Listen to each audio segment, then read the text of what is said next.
Welcome to this video on Merkle Trees. In this series about distributed systems, we'll explore how hash trees enable efficient data verification across multiple replicas. Merkle trees are fundamental to detecting inconsistencies between servers without transferring entire datasets. By the end of this video, you'll understand how these elegant data structures solve critical synchronization problems in distributed systems. A Merkle tree combines two fundamental concepts. First, a hash function. This is a deterministic function that converts any input data into a fixed-size unique identifier called a hash. The same input always produces the same hash, but even tiny changes in the input create completely different hashes. Second, a binary tree structure. This is a hierarchical organization where parent nodes combine the hashes of their two child nodes. Together, these create a tree, where each level represents increasingly summarized versions of the data below. Here's how a Merkle tree is organized. At the bottom are leaf nodes, each representing a single data block. In this example, we have 4 data blocks. Moving up one level, we combine pairs of leaf hashes. The hash of block 1 and block 2 are concatenated and hashed together to create a new hash. The same happens with blocks 3 and 4. At the top is a single root hash that represents the entire dataset. This root hash is crucial because it summarizes all data below it. Building a Merkle tree follows 3 simple steps. First, hash each data block independently. Apply your hash function to every input block. Second, combine adjacent hashes. Take pairs of hashes from the same level, concatenate them, and hash the result to create a parent node. Third, repeat this process level by level until you reach a single root hash. This hierarchical construction creates a tree where any change to the data creates a cascade of different hashes up to the root. Let's use a concrete example with 4 names. Alice becomes hash A1B2C3. Bob becomes hash D4E5F6. Carol becomes hash G7H8I9. Dave becomes hash J0K1L2. Each name produces a completely different hash when you apply the SHA-256 hash function. Notice that even one character change produces an entirely different hash. This property is essential for detecting data corruption. Now we build the tree from these leaf hashes. First, at level 0, we have our 4 leaf hashes. Next, we combine the first 2 hashes by concatenating them and hashing the result, creating a parent node. We do the same for hashes 3 and 4. Finally, we hash these 2 parent hashes together to create the root hash. This root hash now represents all 4 data blocks. If anyone changes even one character in any block, the root hash will completely change.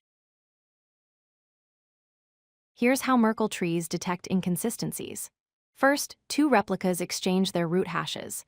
If the roots match, all data is consistent and verification is complete. Second, if the roots differ, at least one data block is corrupted or different between the replicas. Third, instead of transferring the entire dataset, we identify exactly which block is corrupted by recursively comparing child hashes.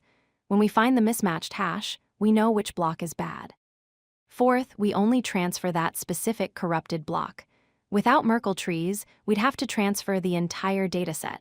With Merkle trees, we transfer only the necessary blocks. Here's a practical example.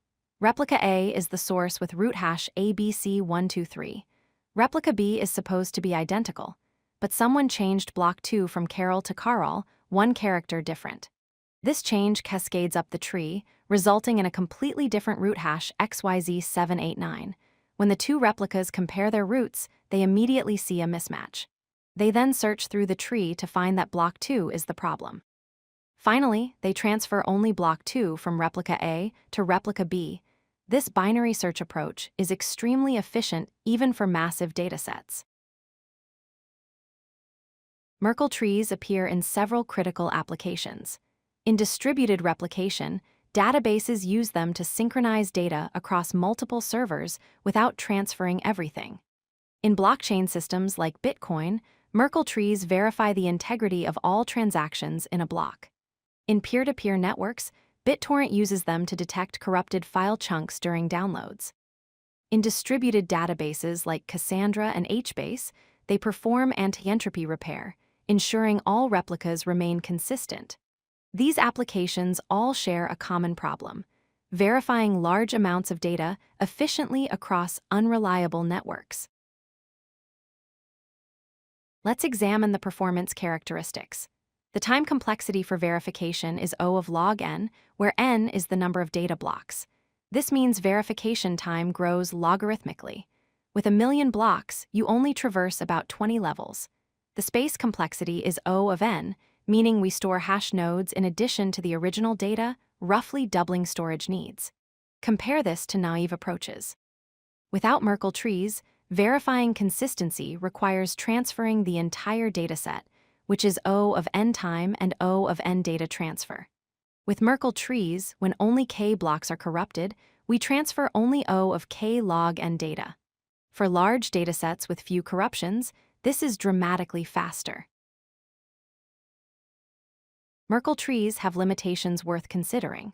They require storage overhead for all the hash nodes. Rebuilding the tree is expensive when data changes. They're not ideal for streaming data that constantly updates. The security depends entirely on the hash function you choose. However, they excel in specific scenarios. Use them for verifying large static datasets. Use them when detecting block-level corruption is critical. Use them when minimizing data transfer costs matters. Use them in any distributed system requiring consistency checks.